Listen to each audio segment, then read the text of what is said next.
ముల్ల పోట్లకు శిరము తల్లడిల్లక సంబ సిల్లిపోతివి రక్షక. చెడుగు యోధులు పెట్టు పడరాని పాట్లకు సుడివడి నడచినావా. కడకు కల్వరిగిరి కడకేగి సిల్వను గ్రక్కునా దించినావా.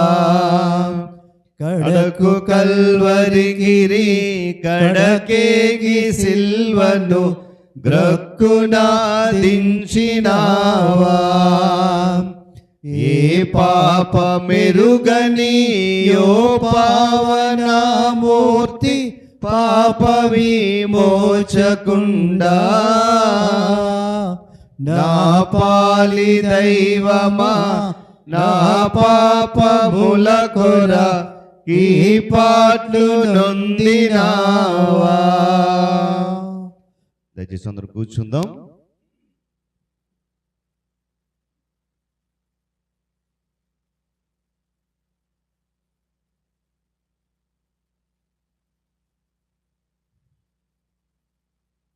దేవుని పరిశుద్ధ గణనామానికి మహిమ కలుగును గాక. హల్లెలూయా చెప్తామా? హల్లెలూయా, హల్లెలూయా.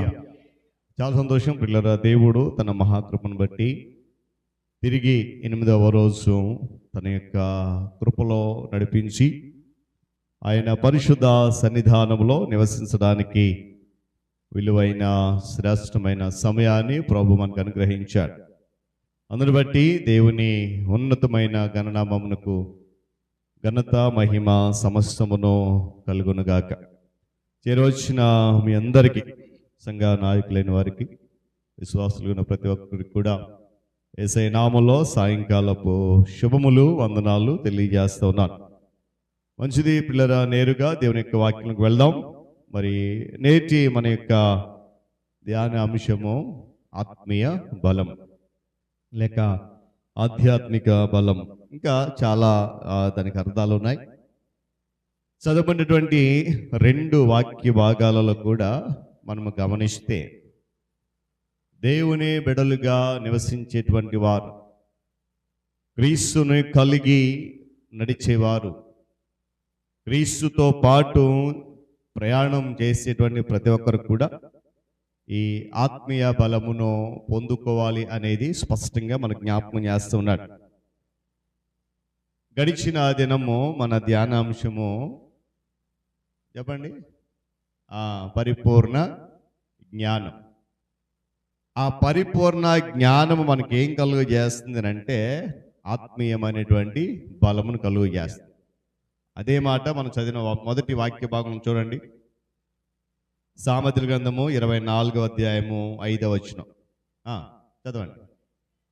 జ్ఞానము గలవాడు బలవంతుడుగా ఉంటాడు. చాలండి, దేవుని స్తోత్రం కలుగును గాక.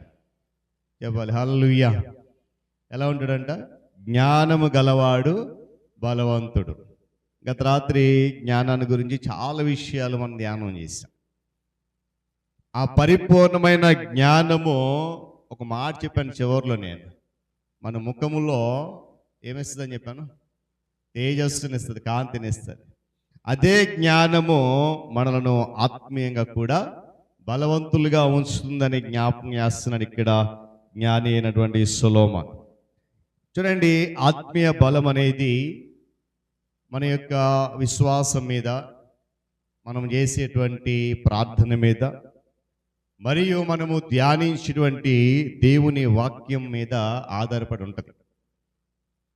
మనం చేసేటువంటి ప్రార్థన, లేక మనం జీవించేటువంటి ప్రార్థన జీవితం, లేక మన విశ్వాసంలో ఏమాత్రము వెనుకబాటుతనం ఉన్నా, దేవుని వాక్యం మీద ఉన్నటువంటి శ్రద్ధ ఏమాత్రం వెనుకబడినా కూడా మనము ఆత్మీయంగా బలపడలేము. ఈ ఆత్మీయ బలం అనేది పిల్లరా మన బలహీనతలో దేవుని శక్తిని పరిపూర్ణం చేస్తుంది. మరలా జ్ఞాపకం చేస్తాను, మన బలహీనతలో దేవుని శక్తి పరిపూర్ణం అవ్వాలి అంటే దేవుని వాక్యం ద్వారా మనం అనుభవించేటువంటి ఈ ఆత్మీయ బలాన్ని మనము సొంతం చేసుకోవాలి. దేవుని మీద ఆధారపడటం ద్వారా ఏమండి మనలో ఉన్నటువంటి నిరుత్సాహము, మనలో ఉన్నటువంటి భయము, అంతేకాకుండా ప్రతికూలతలు ఏవైతే ఉన్నాయో వాటిని జయించి ఆధ్యాత్మికంగా బలపడడానికి సహాయపడుతుంది. దేవుని స్తోత్రం కలుగును గాక. నేను మరలా జ్ఞాపకం చేస్తున్నాను అన్నమాట. దేవుని మీద ఆధారపడితే మనకున్నటువంటి నిరుత్సాహం తొలగిపోద్ది, మనలో ఉన్నటువంటి భయము తొలగిపోద్ది, మన చుట్టూ ఉన్నటువంటి ప్రతికూలతలు ఏవైతే ఉన్నాయో వాటిని జయించడానికి ఏమండి అవకాశము ఉంటుంది. ఈ రెండు వాక్య భాగాల్లో మనం గమనించినప్పుడు ఈ ఆత్మీయ బలమును గురించి జ్ఞాని అయిన సొలొమోను చెప్తున్న మాట చదివాము. జ్ఞానము గలవాడు బలవంతుడిగా ఉంటాడు. స్టెఫను గురించి మనం జ్ఞాపకం చేసినప్పుడు ఒక మాటను చూడండి. స్టెఫను బలముతో నింపబడి అనే మాట చదవండి ఒకసారి. ఆ మాట అపోస్తలుల కార్యాల గ్రంథము 6వ అధ్యాయము 8వ వాక్యం. స్టెఫను కృపతోను బలముతోను నిండినవాడై ప్రజల మధ్య మహత్కార్యములను గొప్ప సూచక క్రియలను చేయిచుండెను. దేవుని స్తోత్రం కలుగును గాక. చెప్పాలి కదా హల్లెలూయా. స్టెఫను ఏం చేస్తున్నాడండి? కృపతోను బలముతోను. ఏ బలము అని అంటే దేవుని నుండి పొందుకున్నటువంటి ఆత్మీయమైన బలం. ఒకవేళ దేవుడు కనుక స్టెఫనుకు ఆ బలమును ఇవ్వకపోతే ఏమండి మానవ మాతృడు కనుక ఆ సూచక క్రియలు కానీ ఆ మహత్కార్యాలు కానీ చేయడానికి ఏమాత్రం కూడా అవకాశము ఉండేది కాదు. కానీ దేవుని కొరకు నిలబడ్డాడు కనుక, దేవుని మీద మాత్రమే ఆధారపడ్డాడు కనుక, దేవుని వాక్యములో నడుస్తున్నాడు కనుక ఆ ఆత్మీయ బలాన్ని పొందుకొని దేవుని కొరకు బలమైన సాక్షిగా నిలబడినట్లు స్టెఫను గురించినటువంటి మాటలు మనం చూస్తూ ఉన్నాం. చూడండి, యేసు ప్రభు వారు తప్ప ఆ దినాల్లో మహత్కార్యాలు సూచక్రియలు చేసేటువంటి పరిస్థితి మరి ఎవరికి కూడా లేదు. కానీ స్టెఫను కూడా చేశాడు. దీని యొక్క వాక్యంలో మనం చూస్తూ ఉన్నాం. చూడండి, సాధారణంగా 3 రకాలైనటువంటి బలముల గురించి మనం మాట్లాడుకుంటూ ఉంటాం. ఒకటి ఏంటంటే శారీరకమైనటువంటి బలం, మరొకటి ఏంటంటే మానసికమైనటువంటి బలం, మూడవది ఏంటంటే ఆత్మీయ బలం. చూడండి, ఆ శారీరక బలం కావాలి మనకి, మనం ఏం చేస్తాం దాని కొరకు? చెప్పాలి, మంచి భోజనం తింటాం కదా. శారీరక బలం కావాలంటే మంచి పోషక విలువలు ఉన్నటువంటి ఆహారం తీసుకుంటే సరిపోతుంది. ఏమండి, చూడండి, మనకు ఆరోగ్యం ఏమాత్రము క్షీణిస్తుందని మనకు అనిపించినప్పుడు వెంటనే మనం ఏం చేస్తామంటే వైద్యులను సంప్రదిస్తాం. వైద్యులు ఏం చెప్తారు? మీ ఆరోగ్యానికి సరిపడా ఆహారము ఫలానది, అది తినండి అంటే మనం ఏం చేస్తామంటే తప్పకుండా అది పాటిస్తాం. ఏ పని చేయాలన్నా మనకు బలం అనేది చాలా అవసరం శారీరకంగా. అయితే ఈ శారీరకమైన బలాన్ని మనం ఏ విధంగా అయినా పొందవచ్చు. రెండవది ఏంటంటే మానసికమైన బలం. అది కావాలని మనం ఏం చేయాలా? మానసిక బలం కావాలని మనం ఏం చేయాలా? అన్ని పరిస్థితుల్లో కూడా ధైర్యంగా ఉండాలి, మనస్సు నెమ్మదిగా ఉంచుకోవాలి. చిన్న చిన్న పరిస్థితులకు మనం ఏం చేస్తామంటే ఆవేశపడిపోతూ ఉంటాం, మానసికమైనటువంటి పరిస్థితిని కోల్పోతూ ఉంటాం, మానసికంగా బలహీన పడిపోతూ ఉంటాం. అయితే ఆ మానసికమైన బలం కావాలంటే మనుషుల మీద కాకుండా దేవుని మీద నేను ఆనుకొని ఉంటాను, నా మనసుకు నెమ్మదిని ఆయన ఇస్తాడనేటువంటి ఆలోచన ఎప్పుడైతే మనకు వస్తుందో మానసికంగా మనం ఎప్పుడు కూడా బలహీనులము కాలేము. చూడండి, శారీరక బలహీనత కన్నా మానసిక బలహీనత మనిషిని ఎక్కువగా చెప్పాలి కృంగదీస్తుంది.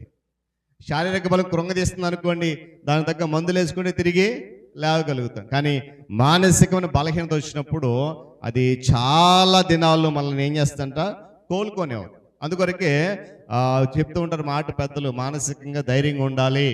ఏమండి, ఇక మూడవది ఏంటంటే మన అంశము ఆత్మీయ బలం.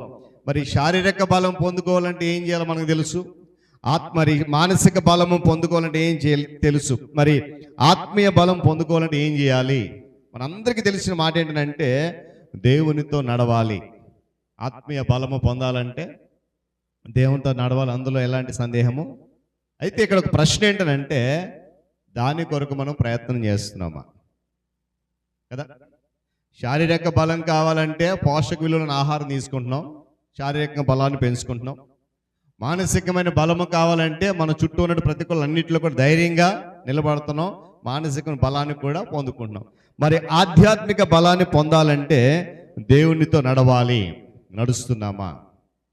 దేవునితో నడవాలంటే ఆత్మీయ అనుభవం కావాలి. దేవుని యందు విశ్వాసం ఉంచి కష్టాలు గోర్చుకుని శ్రమలు గోర్చుకుని పరిశుద్ధాత్మతో ఎదగడం ద్వారా, పరిశుద్ధాత్మతో నడిపించబడటం ద్వారా ఏమండి ఈ ఆత్మీయ బలమును మనము పొందుకోవచ్చు. దేవుని స్తోత్రం కలుగును గాక. నేను మరలా జ్ఞాపకం చేస్తాను, దేవునితో నడిచే అనుభవం మనకు రావాలి. పరిశుద్ధాత్మలు ఎదిగే అనుభవం రావాలి. ఎన్ని శ్రమలు వచ్చినా దేవుని మీద విశ్వాసం ఉంచి కష్టాలకు ఓర్చుకుని మనం ముందుకు వెళ్తే దేవుడు ఈ ఆత్మీయ బలాన్ని మనకి అందజేస్తాడు. అందుకే ఏ మాట జ్ఞానము గలవాడు బలవంతుడిగా ఉంటాడు. తర్వాత మాట తెలివి గలవాడు శక్తిమంతుడిగా ఉంటాడు. వివేకము గలవాడు నాయకుడిపై యుద్ధం చేయాలి. ఆలోచన చెప్పువారు అనేకులు రక్షణకరము దీనికి వాక్యం జ్ఞాపకం చేస్తాడు. చూడండి, రాత్రి ఆధ్యాత్మిక బలం అనేది ఒక రోజులో వచ్చేది కాదండి. నేను మళ్ళీ జ్ఞాపకం చేస్తున్నాను, ఆత్మీయ బలం అనేది ఒక్క రోజులో మనకు వచ్చేది కాదు. ఇది ప్రతిరోజు దేవుని వెదకడం ద్వారా వచ్చేటువంటి నిరంతరమైన ప్రక్రియ. ఆత్మీయ బలం మనం పొందుకోవాలంటే ప్రతిరోజు కూడా దేవునిని వెదకడం వల్ల కలిగేటువంటి నిరంతర ప్రక్రియ అది. మనము హృదయంలో యేసుక్రీస్తు ప్రభు వారిని అధికారిగా ప్రతిష్ఠించుకోవాలంట. ఈ ఆత్మీయ బలాన్ని మనం పొందుకోవాలంటే యేసు ప్రభు వారిని మనము మన హృదయంలో ప్రతిష్ఠించుకోవడం ద్వారా కూడా ఈ బలాన్ని మనం పొందుకోవచ్చు. మనం చాలాసార్లు ధ్యానం చేసాం కదా, మన హృదయము దేవునికి చెప్పాలి, మన హృదయము దేవుని ఆలయం కదా. ఆయన ఆ ఆలయంలో చేరి మన హృదయాన్ని సింహాసనంగా మార్చుకొని మన జీవితం అంతటి మీద పరిపాలకులు ఉండాలని ఆయన కోరుకుంటున్నాడు. అలా రావాలి అంటే ముందు మనం ఏం చేయాలా? మన యొక్క హృదయపు ద్వారాలు తెరిచి ఉంచాలి దేవుని కొరకు. ఆ హృదయపు ద్వారాలు తెరిచి ఉంచినప్పుడు ఆయన మన హృదయంలో నివసిస్తాడు. ఆయనను ప్రభువుగా అధికారిగా ప్రతిష్ఠించుకున్నప్పుడు ఈ ఆత్మీయ బలం అనేది మన సొంతం అవుతుంది. దేవుని స్తోత్రం కలుగును గాక. అంతేకాకుండా ఆత్మీయ బలం అనేది ప్రియులారా దేవుని చిత్తానికి లోబడి పరిశుద్ధాత్మ ద్వారా పొందేటువంటి అంతరంగిక శక్తి అది. నేను మరలా జ్ఞాపకం చేస్తానమాట, దేవుని చిత్తానికి లోబడి పరిశుద్ధాత్మ ద్వారా పొందేటువంటి అంతర్గత శక్తి ఆత్మీయ బలం. ఇదేం చేస్తుందంటే మనకున్నటువంటి నిరుత్సాహాన్ని పోగొడుతుంది. ప్రారంభంలో చెప్పుకున్నాను మనం, నిరుత్సాహాన్ని పోగొడుతుంది, భయాన్ని పోగొడుతుంది, మరియు ప్రతికూలతను జయించడానికి దేవుని యొక్క ప్రేమపూర్వకమైన సంబంధాన్ని పెంపొందింపజేసుకోవడానికి కూడా సహాయపడుతుంది. ఈ రాత్రి దేవుని యొక్క వాక్యం చెప్తున్న మాట ఏంటంటే, ఇక్కడ జ్ఞాని అయిన సొలొమోను చెప్తున్న మాట, అక్కడ స్టెఫను జీవితంలో పలుకుతున్న మాటలు గనుక నేటి మన యొక్క దైనందిన ఆధ్యాత్మిక జీవితంలో పాటించగలిగితే తప్పకుండా దేవుడు వారికి ఎలాంటి ఆత్మీయ బలమునైతే అనుగ్రహించాడో మనము కూడా అలాంటి ఆత్మీయ బలాన్ని పొందుకోగలుగుతాం.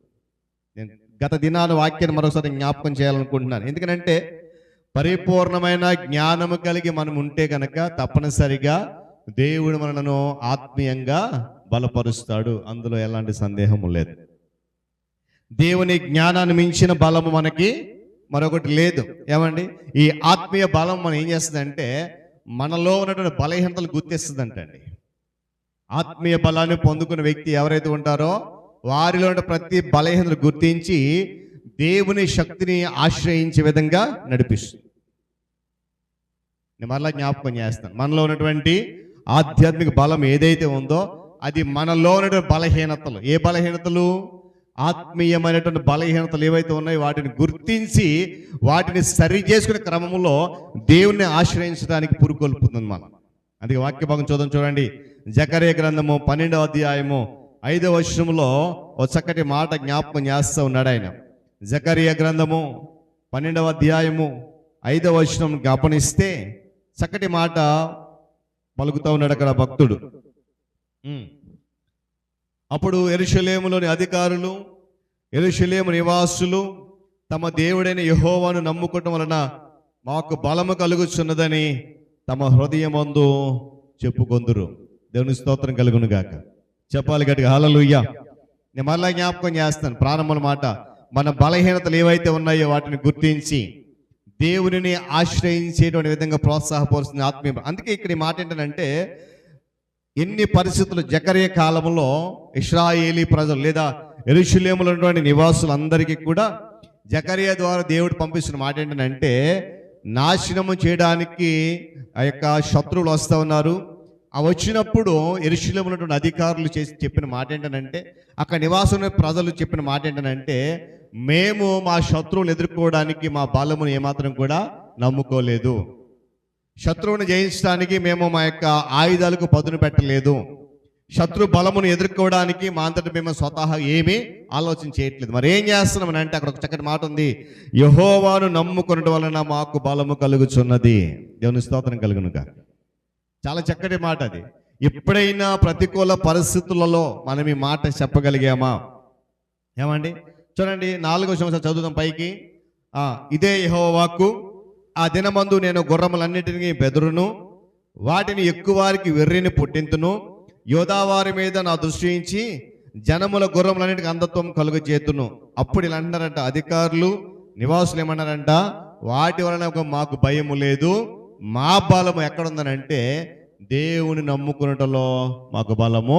అక్కడ ఒక మాట చూడండి, యెహోవాను నమ్ముకున్నట వలన మాకు బలము కలుగుచున్నదని తమ హృదయమందు చెప్పుకుంటారంట. పదవులతో కాదు, నోటితో కాదట. ఏమండి, హృదయములో చెప్పుకుంటారంట. అందుకే చూడండి 105వ సంకీర్తనలో కీర్తనకారుడు ఒక చక్కటి మాట జ్ఞాపకం చేశాడు. 105వ సంకీర్తన 4వ చరణం చూడండి ఒకసారి. యెహోవాను వెదకుడి, ఆయన బలమును వెదకుడి, ఆయన సన్నిధిని నిత్యము వెదకుడి. చాలండి, దేవుని స్తోత్రం కలుగును గాక. చెప్పాలి కదా హల్లెలూయా. ఇక ఇశ్రాయేలు ప్రజలు ఏమన్నారు జకర్య ద్వారా, మేము యెహోవాను నమ్ముకోవటం వలన మాకు బలము కలుగుచున్నది తమ హృదయం అనుకుంటారంట. అందుకే కీర్తనకారుడు అన్నాడు కదే మాట, యెహోవాను వెదకాలి, ఆయన బలమును కూడా మనము వెదకాల్సిన అవసరం చాలా ఉంది. కొన్నిసార్లు మనటువంటి ఆత్మీయ బలం తగ్గిపోతూ ఉంటుంది. కొన్నిసార్లు నేను ప్రారంభంలో జ్ఞాపకం చేశాను, శారీరక బలం తగ్గిపోతే దానికి సంబంధించిన మందులు వేసుకుంటాం. మానసికమైన బలం తగ్గిపోతే దాన్ని ఏ విధంగా పెంపొందించుకోవచ్చు రకాల ప్రయత్నం చేస్తుంటాం. అలాగే కొన్నిసార్లు మనలో ఉన్నటువంటి ఆత్మీయ బలము కూడా తగ్గిపోతూ ఉంటుంది. మరి దాని కొరకు మనం ఏం చేయాలా చూద్దాం. చూడండి 31వ సంకీర్తన 10వ చరణము 2వ భాగంలో చక్కటి మాట ఉంది. ఎందుకు తగ్గిపోతుంది బలం? ఏమండి, శారీరక బలం ఎందుకు తగ్గిపోతుంది చెప్పండి? చెప్పాలి. శారీరక బలం ఎందుకు తగ్గిపోతుంది? మనలో ఉన్నటువంటి ఆరోగ్య పరిస్థితులు సరిగా లేకపోతే శారీరక బలం క్షీణించిపోతుంది. మానసిక బలం ఎందుకు తగ్గిపోతుంది? మనసులో నెమ్మది లేనప్పుడు, సమాధానం లేనప్పుడు, ఆందోళన ఉన్నప్పుడు తగ్గిపోతుంది. మరి ఆధ్యాత్మిక బలం ఎందుకు తగ్గిపోతుంది? చదవండి, అక్కడ చదవండి. నా దోషమును బట్టి నా బలము తగ్గిపోచున్నది, నా ఎముకలు ఈ మాట మనం గుర్తుపెట్టుకోవాలి. మన జీవితంలో ఉన్నటువంటి ఆత్మీయ బలం ఎందుకు తగ్గిపోతుందనంటే, కీర్తనకారుడు చక్కటి మాట తన అనుభవాన్ని అంతా ఉపయోగం చెప్తున్నాడు. నా దోషమును బట్టి, ఏమండి, ఏమన్నాడంట, నా దోషమును బట్టి నా బలము తగ్గిపోతుంది. ఈరోజు మనలో ఉన్నటువంటి ఆత్మీయ బలం ఒకవేళ తగ్గిపోతుందేమో, కీర్తనకారుడు చెప్తున్నట్లుగా ఒకవేళ మన దోషాన్ని బట్టి అది తగ్గిపోతుందేమో. ఒకసారి మనము పరిశీలన చేసుకునే అవసరం చాలా ఉంది. ఎందుకంటే దేవుడు అంటున్నాడు బలము నాది అని చెప్తున్నాడు. ఆయన ఏమన్నాడు? బలము నాది. అదే కీర్తనలు అంటాడు బలము నాదని యెహోవా చెప్పాను, 2వ మారు కూడా చెప్పాడని చెప్తాడు. చదవవసరం లేదు నా మాట. దేవుడు చెప్తాడు కనుక ఆయన వలన బలమునందు మనుష్యులు చెప్పాలి. ఆయన వలన బలమునందు మనుష్యులు చెప్తామా ధన్యులు. 81వ సంకీర్తన చూడండి ఒకసారి. క్షమించాలి, 84వ సంకీర్తనలో కోరహ కుమారులు అంటారు 4వ చరణంలో,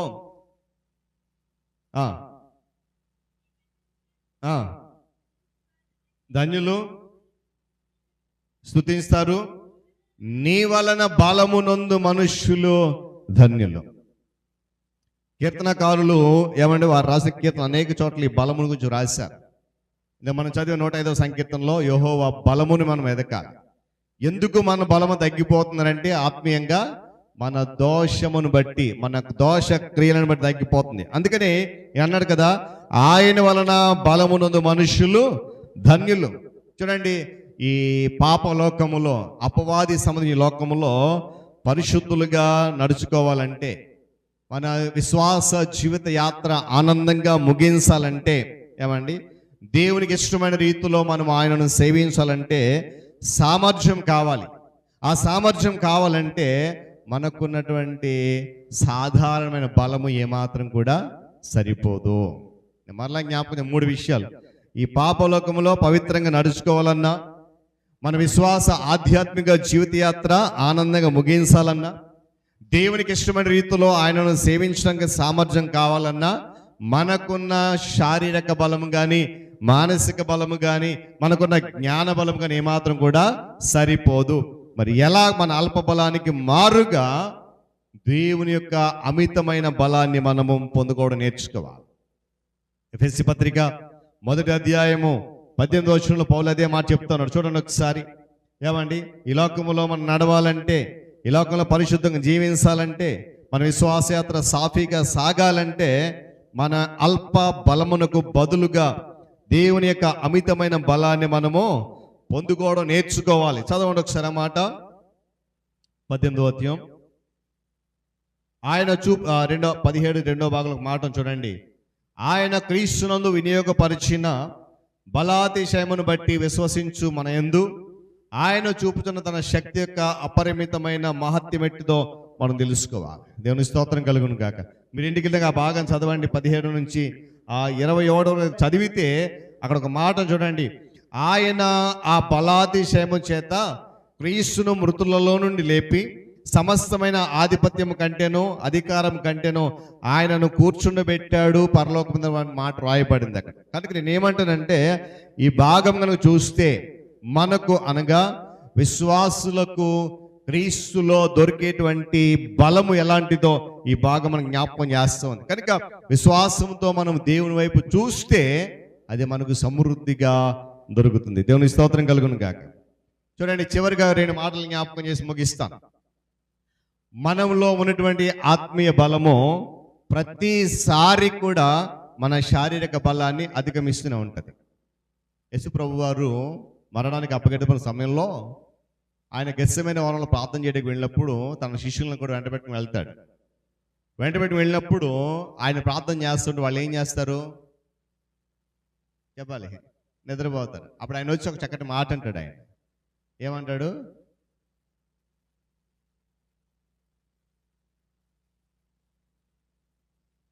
చెప్పాలి. ఒక మాట అంటాడు ఆయన. ఓకే, ఆ మాట ఇంకొక మాట అంటాడు. ఆత్మసిద్ధమే కానీ శరీరం బలహీనం. ఆ శరీర బలహీనతను ప్రతిసారి కూడా మనలో ఉన్నటువంటి ఆత్మీయ బలం ఏం చేస్తుందంటే అధిగమిస్తూ మన శరీర బలహీనత ద్వారా మనం కృంగిపోకుండా దేవునిలో ఆత్మీయ ఎదగడానికి మనలను ప్రోత్సాహపరుస్తుంది. దేవుని స్తోత్రం కలుగును గాక. కానీ చాలా మంది విశ్వాసులు ఇది మనం గమనించినప్పుడు ఈ ఆత్మీయ బలాన్ని తిరస్కరించేవారు కూడా లేకపోతే, దేవుని యొక్క ఆత్మీయ బలమును ఏమండి తిరస్కరించేవారు చాలా మంది ఉన్నారు. కష్ట సమయంలో, బలహీన సమయంలో మనకు సహాయపడ బలం ఏదైనా ఉందనంటే అది దేవుడు మనకి ఇచ్చేటువంటి ఆత్మీయమైన బలం. అందుకే పౌలు ఒక మాట అన్న చూడండి, 4వ అధ్యాయము ఫిలిప్పీ పత్రిక 13వ వాక్యం ఒకసారి చక్కని మాట చదవాలి. ఒక 2 రిఫరెన్స్లు చదివి ముగిస్తాను. 4వ అధ్యాయం 13వ వాక్యం. 4వ చదవండి. నన్ను బలపరిచిన వాని అందే సమస్తము చేయగలను. దేవుని స్తోత్రం కలుగును గాక. ఏమండి, ప్రతి విషయంలో నేను అదే చెప్తున్నాను. మన బలహీన సమయంలో, కష్ట సమయాల్లో మన ఓర్పు అనేది చాలా ప్రాముఖ్యం. ఏమండి, ఆ ఓర్పు ద్వారా దేవుని సన్నిధిలో ఆయన ఇచ్చిన ఆత్మీయ బలాన్ని పొందడానికి సిద్ధపడాలి. నేను ప్రారంభంలో చెప్పినట్లుగా ఈ ఆత్మీయ బలాన్ని తిరస్కరించేవారు చాలా మంది ఉన్నారు. ఎందుకంటే ఆ బలం ఎప్పుడు వస్తుందో మాకు తెలియదండి, దాని కొరకు ఎంతసేపు వెయిట్ చేయాలనేటువంటి ఆలోచనలు ఉండేవారు ఉన్నారు. అలా కాకుండా పౌలు అంటున్నాడు, నన్ను బలపరుచు వాని యందు నేను సమస్తము చేస్తాను. అదే పౌలు కొరింథీ పత్రికలో ఒక మాట చూడండి, 12వ అధ్యాయము చాలా శ్రేష్టమైన మాట. 12వ 10వ వచనం అంటాడు. మనం ఎప్పుడు కూడా ఆ మాటను జ్ఞాపకం చేసుకుంటూ ఉంటాం. నేను ఎప్పుడు బలహీనుడనో చెప్పాలి. అప్పుడే బలవంతుడు. పౌలు యొక్క అనుభవం అది. ఏమంటే చదవండి ఒకసారి అన్నమాట.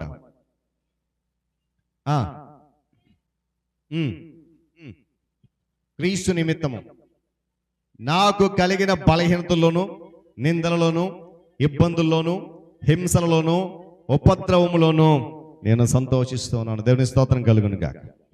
పౌలు బలహీనంగా ఉన్నప్పుడే బలవంతుడు అన్నాడు. ఎందుకు అని అంటే కారణం తన బలహీనతను గుర్తించుకొని ఏమండి ఇక తన మీద కానీ, తన బలము మీద కానీ, తన తెలివితేటల మీద కానీ, తన సమర్థత మీద కానీ ఆధారపడకుండా కేవలము దేవుని మీద ఆధారపడ్డాడు కనుక ఆ ధైర్యంగా మాట చెప్తున్నాడు. ఏమని? నేను ఎప్పుడైతే బలహీనంగా ఉంటానో అప్పుడే బలవంతుడు. ఎలా వస్తుంది ఆ బలం అంటే నేను ప్రారంభం చెప్పాను, మన విశ్వాసము, మన ప్రార్థన, దేవుని వాక్యం మీద ఆధారపడేటువంటి స్థితి ఎప్పుడైతే మనకు వస్తుందో, పౌలు చెప్పినట్లుగా మన బలహీన స్థితిలో కూడా నేను బలవంతుడను మనం చెప్పగలుగుతాం. దేవుని స్తోత్రం కలుగును గాక. ఏమంటే తన సమర్థత మీద, తనకున్న జ్ఞానం మీద ఆధారపడడం మానేసుకున్నాడు. కేవలము దేవుని మీద మాత్రమే ఆధారపడడం నేర్చుకున్నాడు. ఏమండి దేవుని యొక్క బలాన్ని పొందడానికి మార్గం ఏంటంటే మన బలాన్ని పరిత్యజించి ఆయన బలాన్ని మనము కోరుకోవాలి. దేవుని యొక్క బలాన్ని పొందుకోవడానికి అదే శ్రేష్టమైన మార్గం. మన బలాన్ని మనము ప్రక్కన పెట్టేయాలి. అది గత రాత్రి కూడా ఒక మాట జ్ఞాపకం చేశాను పౌలు అన్న మాట. క్రీస్తు నిమిత్తము లేక క్రీస్తు జ్ఞానము నిమిత్తము నేను సమస్తమును నష్టముగా ఎంచుకున్న మాట చివరిలో జ్ఞాపకం చేశాను. అంటే ఎందుకనంటే పౌలు భక్తుడు ప్రభు వారి చేత పట్టబడిన తర్వాత తనకున్నటువంటి జ్ఞానము, తన తెలివి, తన బలము, తన సమర్థత, తన యొక్క సామర్థ్యం ఏది కూడా నాకు పనికిరాదు అని ప్రక్కన పెట్టేశాను. అందుకొరకు ఆ మాట చెప్పగలిగాడు. ఏమని? నేను ఎప్పుడు బలహీనుడనో అప్పుడే బలవంతుడను. మరొక మాట అన్నాడు కదా, నన్ను బలపరుచు అని ఎందు సమస్తము. అందుకే నేను అంటాను, ఈ ఆత్మీయ బలాన్ని మనము స్వతహాగా పొందుకోవాలంటే, మన సొంతం చేసుకోవాలంటే మనలో ఉన్న విశ్వాసం పెంపొందింపబడాలి, మన ప్రార్థనా జీవితం మెరుగవ్వాలి, దేవుని వాక్యం మీద మాత్రమే ఆధారపడడం నేర్చుకోవాలి. ఇలా చేసినప్పుడు తప్పనిసరిగా మరి దేవుడి చెడుని ఆత్మీయ బలాన్ని సమృద్ధిగా మనము పొందుకోగలుగుతాం. దేవుడి మాటలు మన కొరకు దీవించును గాక. తలలో ఉంచి కన్ను మూసుకుందాం, ప్రార్థన చేద్దాం. వాక్యం నిమిత్తమై ద్వారా మరి తదుపరి ప్రకటనల కొరకు సిద్ధపడదాం. మహోన్నతుడ మీకు వందనాలు. తిరిగి 8వ దినములో మరి మీరు ఇచ్చినటువంటి పరిపూర్ణ జ్ఞానము ద్వారా ఆత్మీయమైన బలము పొందుకుంటామని, ఆ బలము చేత అనేకులలో నీ కార్యాలను ప్రకటిస్తామని, ఆ బలము చేత మాలో ఉన్నటువంటి సమస్తమైనటువంటి బలహీనతలను సహితము జయించగలుగుతామని, మాలో ఉన్న నిరుత్సాహాన్ని జయించగలుగుతామని నీ వాక్యం సెలవిస్తూ ఉంది. నాయన, మేము పొందుకునే ఆ ఆత్మీయ బలము కేవలము నీ మాటల మీద మాత్రమే ఆధారపడి జీవిస్తే దొరుకుతుందని నీ లేఖనము సెలవిచ్చినట్లుగా ఈ రాత్రి నీ మాటలైతే స్పష్టమైన మాట విన్నాము. అయితే నా తండ్రి, విన్నటువంటి ఆ మాటలను ఈ మాత్రం కూడా మేము విడిచిపెట్టక ఆ మాటల ప్రకారం జీవించగలిగేటువంటి శక్తిని మాకు అనుగ్రహించండి. ఆధ్యాత్మిక బలమును పొందుకొని అనేకులకు నా తండ్రి నిన్ను గూర్చినటువంటి ప్రకటన చేయే కృప దయచేయండి. మా శరీర బలహీనతలు, మానసిక బలహీన సమస్యలను కూడా నాయన మాలో ఉన్న ఆత్మీయ బలము అధిగమిస్తుందని నీ వాక్యం జ్ఞాపకం చేస్తుండగా ఆ ఆత్మీయ బలాన్ని దినదినము మేము పెంపొందింపజేసుకునే కృప చూపించండి. వాక్యం ద్వారా మమ్మల్ని అందరిని మీరు బలపరచండి. ఘనత, మహిమ, ప్రభావములు మీరే పొందండి. యేసు నామములు ఈ ప్రార్థన అడుగుతున్నాను తండ్రి, ఆమేన్. మంచిది. పిల్లల సమయంలో ప్రకటనలు విందాం. సంఘ అధ్యక్షులు ప్రియులు అనిల్ మాస్టర్ గారు ప్రకటనలు తెలియజేస్తారు. దేవునికి వందనాలు. మరి ఈరోజు కూడా పాస్టర్ గారి ద్వారా ఒక చక్కనటువంటి వాక్యం మనం విన్నాం. అంటే నిన్నటి అంశానికి ఇది జోడింపు. నిన్న ఏం నిన్నేంటి? పరిపూర్ణ జ్ఞానం. అంటే పరిపూర్ణ జ్ఞానం ఉంటే దేనికి దారితీస్తుంది? ఆత్మీయ బలానికి దారితీస్తుంది అంటూ పాస్టర్ గారు దీని గురించి చాలా విషయాలు చెప్పారు ఇక్కడ. అంటే ముందుగా చెప్పారు, జ్ఞానం ఎవరికైతే ఉంటుందో వాళ్ళు ఎలా ఉంటారట? బలవంతులుగా ఉంటారు. జాగ్రత్తనండి. ఎవరికైతే తెలివితేటలు ఉంటాయో, ఎవరికైతే జ్ఞానం ఉంటుందో వారు బలవంతులుగా ఉంటారు అని చెప్తూ, మరి ఆత్మీయ బలం మనకి కావాలి అంటే ఏమని తెలుసుకున్నాం? దేవునితో నడవాలట. ఆ యొక్క అనుభవాన్ని మనం పొందాలి. ఉదాహరణకి ఒక పర్సన్ మనం చూపించారు. ఎవరు? స్టెఫన్. మరి స్టెఫన్కి అది ఎవరిచ్చారట? దేవుడిచ్చాడు. బలం ఇచ్చాడు, ఇంకోటి ఇచ్చాడు, కృప ఇచ్చాడు. స్టెఫన్కి దేవుడు ఏమిచ్చాడు? బలం ఇచ్చాడు, కృప ఇచ్చాడు. కాబట్టే స్టెఫన్ ఏం చేశాడు? ఆశ్చర్యకార్యాలు చేశాడు, సూచక్రియలు కూడా చేశాడు. చూసారా, ఆత్మీయ బలం ఉంటే ఇవన్నీ కూడా స్టెఫన్లో జరిగాయంటే కారణం దేవుడిచ్చినటువంటి ఆత్మీయ బలం అని చెప్పొచ్చు. అంతేకాకుండా ఈ ఆత్మీయ బలం ఉంటే అనేక ఉపయోగాలు చెప్పారు. బలహీనతలు ఏంటట మరి గుర్తిస్తుందట. మన శరీరంలో ఉండే బలహీనతలను గుర్తించడమే కాకుండా దాన్ని ఏం చేస్తుందట? సరి చేస్తుంది. ఎంత చక్కని మాట. ఆత్మీయ బలం ఏం చేస్తుంది? ఏదైతే బలహీనత మనలో ఉందో దాన్ని సరి చేస్తుంది. తర్వాత నిరుత్సాహం కానీ, భయం కానీ ఇవన్నీ కూడా మనకి పోవాలి అంటే మనకేం కావాలి? ఆత్మీయ బలం కావాలి. ఈ ఆత్మీయ బలం ఎక్కడ ఉంటుంది? దేవుని దగ్గర ఉంటుంది. మనకి ఎలా వస్తుంది? దేవునితో నడిస్తేనే వస్తుంది. అక్కడ మరి రిఫరెన్స్ చెప్తూ అక్కడ ఒక వారి యుద్ధం గురించి చెప్పారు. వాళ్ళు ఏమంటారు? ఇదేం చేయరు, యెహోవాను నమ్ముకోవటం వల్లే మాకేమొచ్చింది? బలం వచ్చిందని చెప్తారు. దేవుడిని యెహోవాను నమ్ముకోవటం వల్లనే మాకు బలం వచ్చిందని చెప్తారు. చివరగా ఈ ఆత్మీయ బలం ఉంటే అంటే మళ్ళీ పాస్టర్ గారు సిలువు దగ్గర తెచ్చారు. సిలువు దగ్గర గెత్సెమనే తోట దగ్గరికి పాస్టర్ గారు తీసుకొస్తూ ఈ యేసుప్రభు అంటారు, ఆత్మీయ బలం ఉంటే ఏమొచ్చాట? శారీరక బలాన్ని అధిగమించింది. అక్కడ స్వయంగా యేసయ్యే చెప్తారు.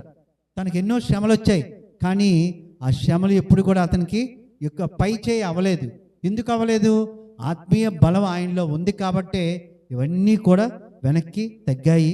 చివరగా మరి పాస్టర్ గారు చెప్తూ ఈ ఆత్మీయ బలం ఉంటే మనం ఎలా ఉంటామంట? స్థిరంగా ఉంటాం. దేనిలో స్థిరంగా ఉంటాం? వాక్యంలో స్థిరంగా ఉంటాం. సో ఈ ఆత్మీయ బలం కంటిన్యూగా మనం ముందుకు వెళ్తే మనకేంటట? వాక్యమందు నిలకడగా ఉండేటట్లు ఆత్మీయ బలం ఎలా చేస్తుందని తెలుసుకోవాలంటే మరలా మనం రేపు సాయంత్రం 6:30 కలుద్దాం. అదేవిధంగా మన మధ్యలో అప్పల్ నర్స మరి గత 2 రోజులు రాలేదు. మరి తన గురించి ప్రార్థన చేశాం. జరిగిన సంఘటన మీ అందరికీ తెలుసు. మరి వాళ్ళ ఆ గృహం గురించి, వాళ్ళ యొక్క బంధువుల గురించి ప్రార్థనలో గుర్తు చేసుకోవాలని కోరుతూ మరలా రేపు సాయంత్రం 6:30కు కలుద్దాం. అందరూ లేచి నిలబడదాం. ముగింపు ప్రార్థన, ప్రభు నిర్ణయ ప్రార్థన ఆశీర్వాదంతో ఈ 8వ దిన కూటాన్ని ముగించుకుని తిరిగి 9వ దిన కూటం కొరకు సంపూర్ణంగా సిద్ధపాటు కలిగి వద్దాం.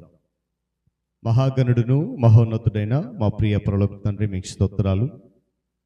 నీ ఉచితమైన అపారమైన కృపా ప్రేమతో నన్ను మమ్మల్ని బలపరిచి ఈ శ్రమకాల ధ్యాన కూటాలను 8 దినాలు ఆయన విజయోత్సవం మేము పూర్తి చేసుకునే కృపనిచ్చారు. ప్రతిదినము మేము ఎక్కడ కూడా అలసట చెందక నీ వాక్యము ద్వారా మమ్మను ఆత్మీయంగా బలపరుస్తూ నాయన మరి ముందుకు నడిపిస్తున్నందుకు స్తుతులు చెల్లిస్తూ ఉన్నాను. ప్రతిదినము నీ వాక్యం మాతో మాట్లాడుతున్నప్పుడు మాలో ఉన్నటువంటి ప్రతి విధమైన నీకు ఆయాసకరమైనటువంటి లక్షణాలు, కోణాలు ఏవైతే ఉన్నాయో వాటన్నిటినీ కూడా నాయన మేము విదిలించుకోవడానికి, విడిపించుకోవడానికి నీ వాక్యము మాకు ఒక సాధనంగా నడిపిస్తున్నందుకు స్తోత్రాలు. ఈ దినము కూడా నాయన నీ మాటల చేత మమ్మల్ని తృప్తిపరిచి పంపిస్తున్నందుకు స్తోత్రాలు. చేరువచ్చిన బిడ్డలందరినీ జ్ఞాపకం చేసుకుని దీవించండి. రాలేని బిడ్డలకు మరొక తరుణం దయచేయండి. ఈ 8 దినాలు నీ ఆత్మీయ జీవితంలో మేము ఎలా ఎదగాలి, ఎలా నడవాలి అని నీ వాక్యం ద్వారా మేము ప్రతిదినం బలపరచబడుతున్నాం. మీ ఆత్మీయ బలము ద్వారా మరలా నాయన రేపటి వాక్య సందేశం కొరకు, రేపటి అంశం కొరకు సంపూర్ణ సిద్ధపాటు కలిగి నడిపించండి నాయన. ఇదిగో 2వ మాసంలో చివరి శుక్రవారంలో మేము అడుగు పెడుతుంటుండగా నీ సన్నిధి మాతో నడిపించండి. కాబట్టి నాయన నీ కాపుదల దయచేయండి. మరి ఈ సమయంలో మరి ప్రియ తల్లి గారు అప్పలనసం గారు జ్ఞాపకం చేస్తున్నాం నాయన. వారి కుటుంబం జరిగినటువంటి ఆ ప్రమాదాన్ని బట్టి నాయన కుటుంబం ఎంతో మరి నాయన వేదనలో ఉంది, ఆందోళనలో, దుఃఖంలో ఉంది.